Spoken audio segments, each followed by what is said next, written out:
হিন্দুদের ভোট দিতে দেবে না, সিতাইতে দেবে না, শীতলকুচিতে দেবে না, দিনহাটাতে দেবে না,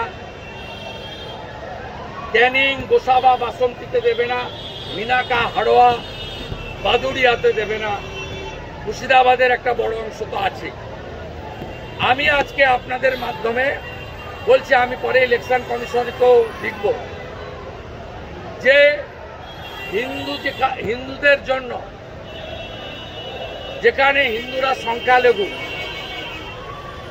আপনাদের হিন্দুদের জন্য আলাদা বুথ তৈরি করতে হবে। যেখানে হিন্দু ভোটাররা মুসলিম মহল্লার উপর দিয়ে বুথে যায়, সেখানে হিন্দু ভোটাররা মুসলিম মহল্লার উপর দিয়ে ভোট দিতে যাবে না, যেতে পারবে না, যেতে দেওয়া হবে না। তাই হিন্দু পল্লীতে আলাদা বুথ করতে হবে। আপনারা যদি করোনার সময় বাড়িতে গিয়ে ভোট করতে পারেন, তাহলে হিন্দু এবং আদিবাসী পাড়াতে স্পেশাল বুথ তৈরি করে ভোটদান করার ব্যবস্থা করুন। মাননীয় মনোজ আগরওয়াল সিওকে বলবো, এখন থেকে এই ডেমোগ্রাফি ধরে বুথ ম্যাপিং করে আপনি ইলেকশন কমিশনে পাঠান। আমি অফিসিয়ালি আমার আবেদন কয়েকদিন পরে লিখিতভাবে ইসিআই এবং সিওকে দেব। এখানে আজকে এই মন্তব্য করেছেন বা এই দাবি করেছেন শুভেন্দু অধিকারী। প্রিয় দর্শক, আমি শফিকুল ইসলাম এবং আপনারা দেখছেন আরামবাগ টিভি। দর্শক, এই যে দাবি করেছেন শুভেন্দু অধিকারী, একেবারে অন্যায্য, যুক্তিহীন, ভিত্তিহীন। কি বলবেন? আমি ব্যাখ্যাতে আসব, তার আগে একটা বক্তব্য আপনাদেরকে আজকে আরও একবার শোনাবো। সেটা হচ্ছে টিএমসি এমএলএ হুমায়ুন কবিরের একটা টেলিফোনিক সাক্ষাৎকার। উনি ভোটের দিনে মুসলিম ছেলেরা কিভাবে কাজ করেন বা তাদেরকে কিভাবে কাজে লাগানো হয় তার একটা রিয়াকশান দিয়েছিলেন, মানে একটা বক্তব্য রেখেছিলেন একটি টিভি চ্যানেলে।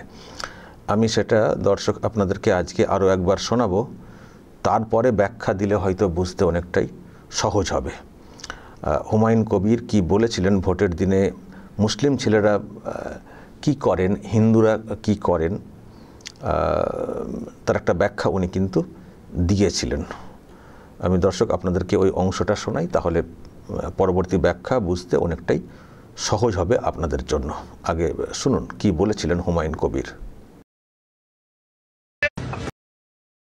ভোটের দিনে হিন্দুরা বাড়িতে বসে থাকে, পান্তা ভাত খেয়ে ঘুমায়, ভোট দিতে যায় না। আর মুসলিম ছেলেরা ঘুগনি মুড়ি খেয়ে সারাদিন ভোট করে। এখানেই পার্থক্য গড়ে দেব। হিন্দুদের ভোট দিতে দেবে না। ভোটের দিনে হিন্দুরা বাড়িতে বসে থাকে, পান্তা ভাত খেয়ে ঘুমায়, ভোট দিতে যায় না। আর মুসলিম ছেলেরা ঘুগনি মুড়ি খেয়ে সারাদিন ভোট করে। এখানেই পার্থক্য গড়ে দেব। হুমায়ুন কবির কিছুদিন আগে এই মন্তব্য করেছিলেন যে ভোটের দিনে হিন্দুরা ভাত খেয়ে ঘুমায়, ভোট দিতেও যায় না, এরকম ব্যাপার। আর মুসলিম ছেলেরা এই করে সেই করে। কি করে?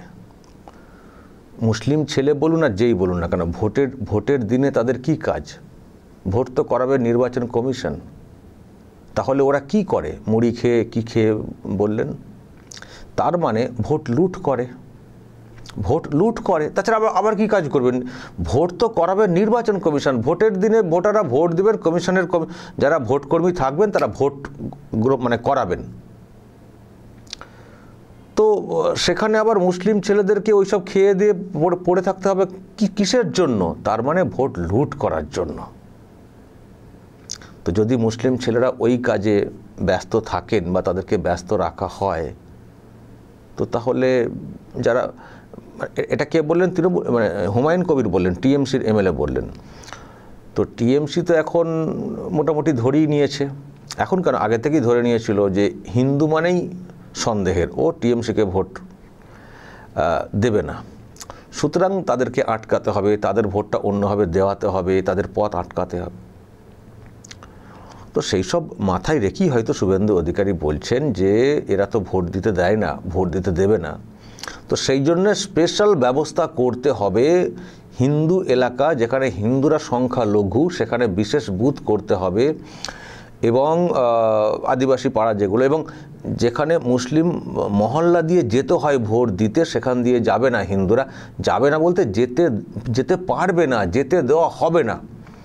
তো যদি করোনার সময় আলাদা করে সব ভোটের ব্যবস্থা করা যেতে পারে তো এখানেও সেসব করতে হবে। মোদ্দা কথা ভোটটা তো দেওয়ার ব্যবস্থা করতে হবে, তো সেটাই আর কি কমিশনের উদ্দেশ্যে বলেছেন শুভেন্দু অধিকারী যে হিন্দুদের জন্য স্পেশাল বুথ করতে হবে। আমি এই দাবি করব, লিখিত আকারেও করব। তো এখন থেকেই ভাবুন, যারা আছেন দায়িত্বে আছেন কমিশনের, এখন থেকেই ভাবুন এগুলো করতে হবে।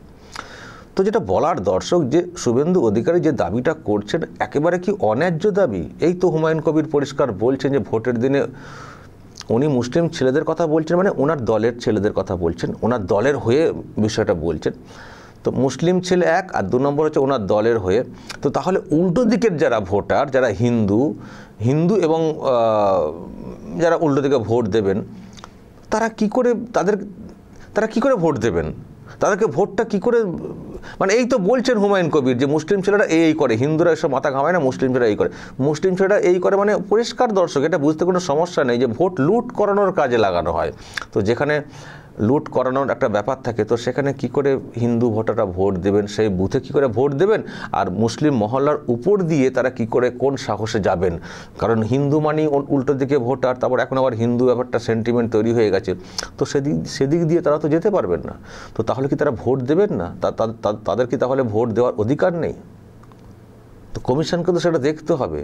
তো সেই জন্যই যেটা বলার চেষ্টা হয়েছে শুভেন্দু অধিকারীর তরফ থেকে যে আমার দাবি হিন্দু সংখ্যালঘু, যেখানে সংখ্যাগুরু সেখানে তো দাপট থাকবে, সেটা কোনো সমস্যা নেই, কিন্তু যেখানে সংখ্যালঘু হয়ে গেছে হিন্দুরা, যেমন মুর্শিদাবাদ বা অনেক জেলারই আছে, জেলার মধ্যে ছোট ছোট পকেটে, তো তাদের জন্য আলাদা ব্যবস্থা করা হোক যাতে করে তারা নির্ভয়ে নিজের ভোটটা পছন্দের প্রার্থীকে দিতে পারেন। এই হচ্ছে বক্তব্য। এবং যখন কোনো সমস্যা হয়, কোনো সংকট দেখা দেয়, তখন তো বিকল্প ব্যবস্থা তো করে থাকে কমিশন। করোনার কথাটা উল্লেখ করে বললেন, তো তাহলে এখানে কেন করা হবে না, এই প্রশ্ন উনি তুললেন। এবং সেই জন্য উনি বললেন আমি বলবো, তবে এখন যিনি আছেন দায়িত্বে এখন থেকে ভাবুন এইভাবে করতে হবে। তো সেই জন্যই বলছি যে দাবিটা কি একেবারে যুক্তিহীন? দেখুন, কমিশন এটাকে গ্রহণ করবে কি করবে না সেটা অন্য বিষয়, কমিশন এটাকে গ্রহণ করবে কি করবে না সেটা অন্য বিষয়। তারা হয়তো বলবে যে হিন্দু মুসলিমের নিরিখে আমরা এসব করতে পারবো না, সেটাও তারা বলতে পারে, সেটা অন্য বিষয়। কিন্তু দাবিটা কি অন্যায্য, দাবিটা কি যুক্তিহীন, ভিত্তিহীন? যেখানে হুমায়ুন কবির এইভাবে কথা বলতে পারে যে মুসলিম ছেলেরা এই করে, তো সেখানে উল্টো পক্ষের লোক এবং হিন্দু তারা কি করে নিশ্চিন্তে ভোট দেবেন? এবং ভোট তো দিতে পারেননি এর আগে, এর তো উদাহরণ তো রয়েছে। উনি তো জায়গার সব নাম বললেন, এর তো উদাহরণ তো রয়েছে। তো ওইভাবেই কি চলবে? ওইভাবে কি ভোট লুট চলবে? হ্যাঁ, আর হিন্দুরা ভোট দিতে পারবেন না, তো সেটা কমিশনকে নিশ্চিত করতে হবে। তো নিশ্চিত করতে গেলে এটা একটা বিকল্প উপায় যে হিন্দু এলাকাটাতে, যেখানে অল্প সংখ্যক হয়তো হিন্দু আছেন একটা বুথের মধ্যে, সেখানে একটা স্পেশাল একটা সহকারী বুথ করে দেওয়া হোক ভোট নেওয়ার জন্যে। ওই মুসলিম মহল্লার উপর দিয়ে যাতে না যেতে হয় তার একটা ব্যবস্থা করে দেওয়া হোক, তাহলে এই ভোটটা অনেকটাই তারা দিতে পারবেন। এটা একটা দাবি, বা ওনারা যেটা বলতে চাইছেন আর কি, সেটা করা। তো এই হচ্ছে শুভেন্দু অধিকারীর আজকের বক্তব্য। তো কি বলবেন দর্শক? হুমায়ুন কবিরের যে মন্তব্য ছিল, বক্তব্য ছিল বা তথ্য ছিল, মন্তব্য কেন, তথ্য, উনি যখন বলছেন তার মানে এইভাবেই ভোটটা হয়, ওনারা করান। তো তার নিরিখে শুভেন্দু অধিকারীর এই যে দাবি, সেটা কি বলবেন? যা বলার বলবেন দর্শক, কমেন্ট বক্সে নজর রাখবেন আরামবাগ টিভিতে।